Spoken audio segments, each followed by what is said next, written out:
Akkam jirtu yaa ilmaan Oromoo hundi keessan baddaaf gammoojjii kan jirtan gaara magaalaa baadiyyaa kan jirtan hundi keessan akkam jirtu nagaadha. Nagaan isiniif haa baay'atu. Nagaan isiniif hawwa. Akkam isin naguma. Egaa sagaleedhuma koo dhageessan illee jedheeni callisnaanis garaan na didde calliseen dadhabeen man callisee ta'uu didde kanaaf inni afuuran baafadheen nagaa isin gaafachuu barbaade. Nagaan isiniif haa ta'u. Ammallee nagaan isiniif hawwa. Nagaa ta'a.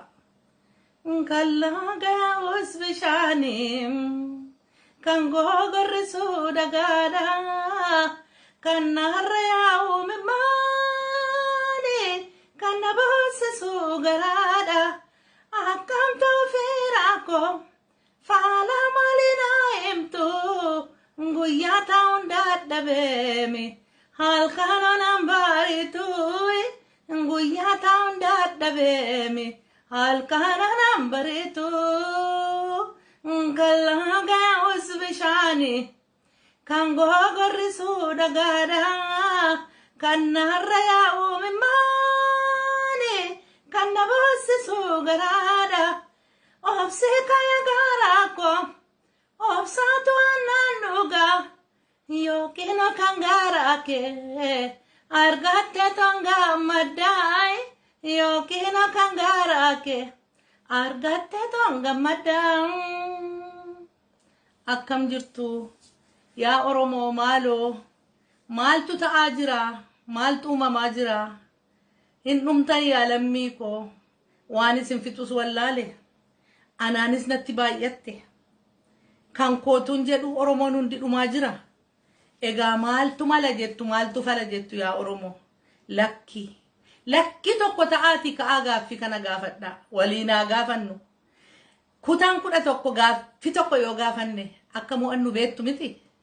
Kutaan 11 afaan tokko yoo dubbanne yaada tokko yoo haasofne miilla lamaan yoo wal duukaa dhaabbanne akka mo'annu beektu miti dhiiroo. Lakki yaa Oromoo lakki waliin harcaasinaa. Lakki aangoon kunis waggaa meeqan jiraatu. Aangoon hin dhufan darba. Akkuma urii namaa darbu waan hundumtuun darba. Waan hin darbine hin jiru lafa kanaaf waaqa kana duwwaadha.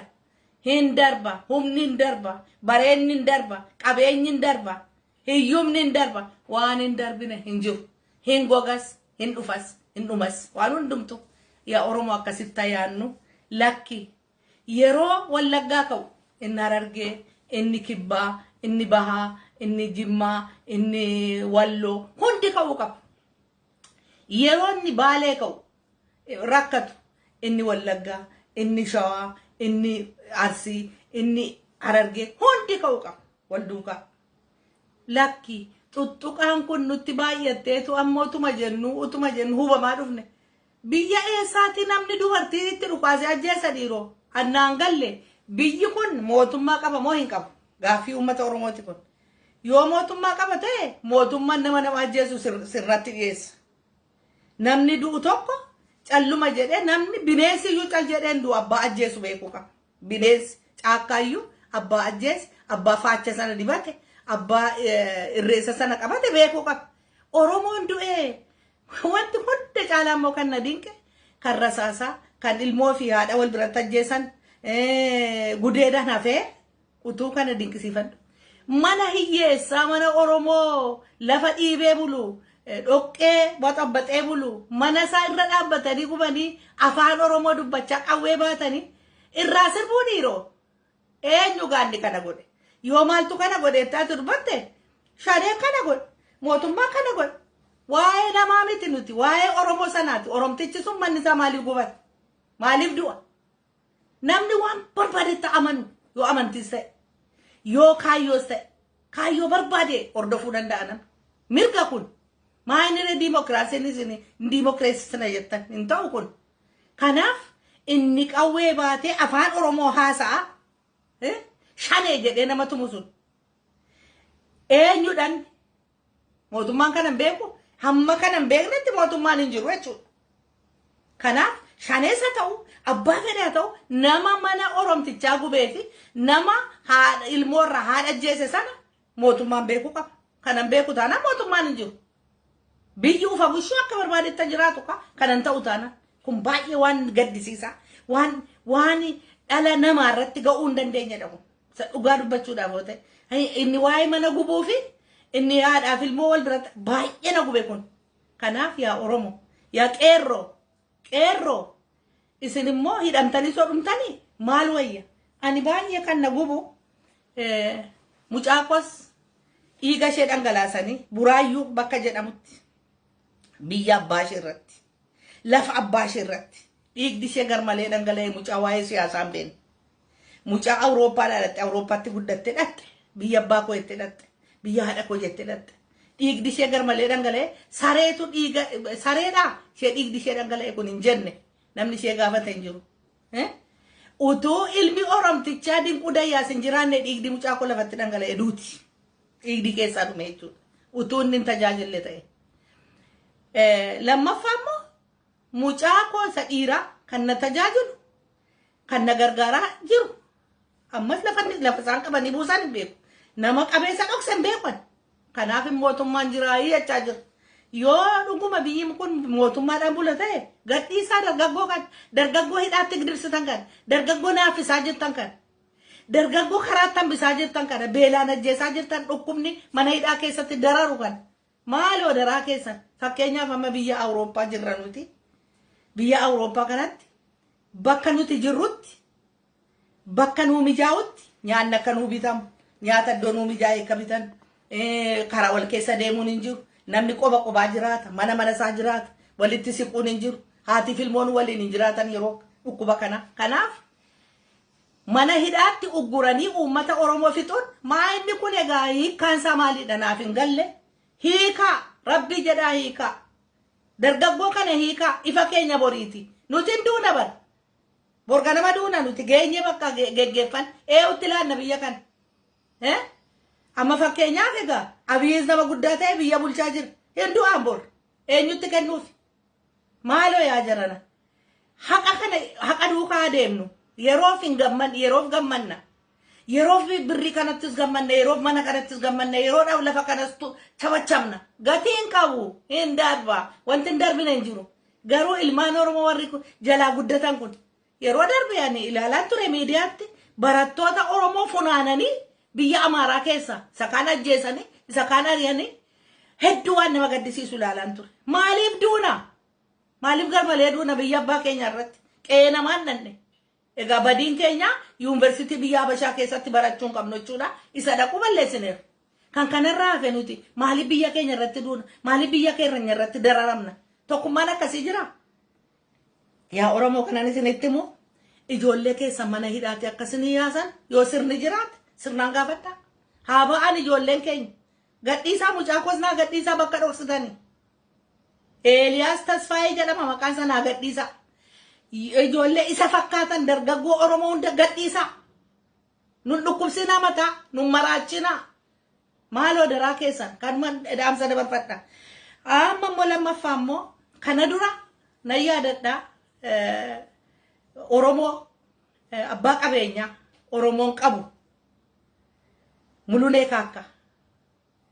Qaamna jennee kan abdannu. Laamsha'ee qabeenyaa isaa harkatti balleessanii mootummaan darbe. Sirni darbe ammallees maal darbe sirni sanuma natti sirnichi sanuma akkan ilaalutti. Mulunee kaakka hiyyoomsanii abbaa makiinaa meeqaa abbaa konkolaataa meeqaa abbaa kaampaanii meeqaa hiyyoomsanii har'a lafanni jiru namni hin beeku. Qe'ee isaa balleessanii mana isaa balleessanii maatii isaa facaasanii jechuudha. Mulunee kaakka anaan nama yeroo rakkinaa sana keessa bara wayyaaniin na darartu keessa yeroo nani biyyaa ba'u kan na gargaare mulunee kaakkaati. Oromoon ba'i kan deeminaan jedhee kan saantima na gargaare karaa mooyyaalee na baase gurraacha kanaaf horii mulunee kaakkaa hiraan Keeniyaa galeen horii malee tocho'uun hin jiru. Mulunee kaakkaarra nama attamii ta'ee taa'eera.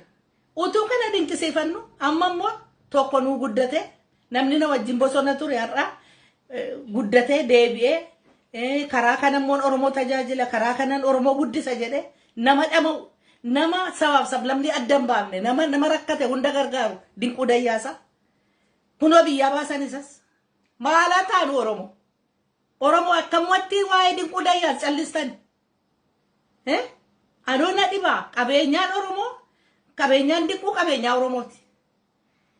Yoo hiyyoomis Oromoo matu rakkata. Amma dhugaama dubbachuudhaaf yoo ta'e dinquu dayyaas qophaa nyaatee beekaa dhiiroo. Qobaasaa waan tokko godhatee beekaa. Artistiin kun utuu dinquu dayyaas hin jirre hamma ammaatti lubbuun isaan keessa jira jettuusin. Baay'ee nama gaddisiisa. Ani artistoonnis keessumattuu artistoonni baay'een ka'aniidhuma oodhanii hin gaafanna waliin jedhee yaadee ture. Garuu amma ammaatti nama artistii keessa nama maqaa dinquu dayyaas hin dhageenyes hin dhageenye. Wayi anatu hin dhageenye ta'a. Waa'ee dinquu dayyaas uummata Oromootti niyyaa. Dinquu dayyaas qabeenyaa isaatti adeemu. Dinquu dayyaas yoo seera balleesseera ta'e seerri yoo jiraate seeraan gaafatama malee maaliif ari'atama dinquu dayyaas nama tokko dinquu dayyaas Oromoo hunda Oromoo 60,000 dinquu dayyaas miliyoona 60 kuma maali. Kanaaf adaraa keessan waa'ee dinquu dayyaasis waa'ee mulunee kaakkaa illee maaliif kana ta'e mulunee kaakkaa maaltu karaatti hambise jenne gaafachuun dirqama keenyadha. Calluma jennaan yoo calluma jettaan Oromoo gateen hin jiru. Iyyuudha. Sagalee waliif ta'uudha. Wal gaafachuudha. Waliif gadduudha. Waliif dhiiguudha. Waliif dhimmuudha dhimmichi. Kanaaf yaa Oromoo yaa artistoota dinquu dayyaasiin hin irraanfatina. Hin irraanfatina. Rakkoo yoo jiraate Oromoon hunditti gaafatama waa'ee dinquu dayyaas. Yoo badii qabaate seeraan seerri jiraanna. Seera malee ari'atamuun garuu akkuma keenya ta'ee jechuudha. Seera malee ari'atamne nus seera malee namni ari'atamu biyyi hin jiru jechuudha. Seerri hin jiru jechuudha. Ergi seerri hin jirre akkuma namaannis galee biyya isaa keessa jiraachuun saba isaaf jiraachuu qaba dinquu dayyaas. Lammii isaaf jiraachuu qaba dinquu dayyaas. Dinquu dayyaas ofiisaaf miti kan jiraate. Lammii isaaf jiraate saba isaaf jiraate. Waa'ee dinquu dayyaas gadi fageesseen gaafadha. Waa'ee dargaggoo mana hidhaatti dhumaa jiranii gadi fageesseen gaafadha. Maaliif dhumu? Maaliif hidhamu? Mirga gaafatanii dhiiroo waa'ee Oromummaa gaafatanii bari akkamitiin horiin gaafanneef jarri kun ajjeechaan gaafanne nama ajjeefnaan hin gaafanne mirga biyya abbaa keenyaa nuuf haa ta'u qeen keenya bilisummaa arguu nuti namaa gadi taanee bara baraan hin jiraannu akka namaatti barannu akka namaatti hojjennee agallu akka namaatti duroomnudha gaaffin Oromoo. Akka namaatti afaan keenya haasofnu akka namaatti afaan keenyaan hin barannu akka namaatti aadaa keenyaa guddifannudha gaaffin Oromoo. Kun amma deebi'uu qaba. Hin deebine inni kuniyyuu. Kanaaf gaaffii Oromoo deebisuurra mana hidhaatti dargaggoo fixuun yakka guddaadha. Dargaggoo keenya nuu hiika. Yoo kana achi immoo yoo seerumatu nutti murteessate immoo nu fixa. Waluma duukaan fixa. Tokko nu fixina. Manas nurratti hin gubina. Kanumaan dabarfadha. Yaa Oromoo xinnoo ishee nan aare. Kanaaf danda'ee naasa'uu naa jiraadha. Fayyaa naa ta'a. Baay'een isin jaalladha. Rabbi sin duukaa ta'u dhiiga keessa Rabbi haa barbaadu. Rabbi sin haa jabeessu ayyolii keenya warra ijoolleen keenya dhumanii Waaqayyo sin haa jabeessu. Jabina isaa siniif haa kennu. Inni omaan jedhu ijoolleen nuti qabnu hanuma kee hanuma hundaati hin gaddiina. Ijoolleen ollaatti hafte ijoolleen isheen hafte hanuma keessan isaan waliin guddifna jabaadha. Bilisummaa keessatti immoo bilisummaa namni barbaadu immoo akka lubbuun isaa darbaa akkasittiin jabaadha wal jabeessa galatoomaa. Rabbi sin duukaa ta'u warri mana hidhaa jirtan bakka jirtanitti Rabbi irree siniif haa ta'u maqimmaan keessan keessa daabboo hafuuraa siniif haa kennu Rabbi jabaadha.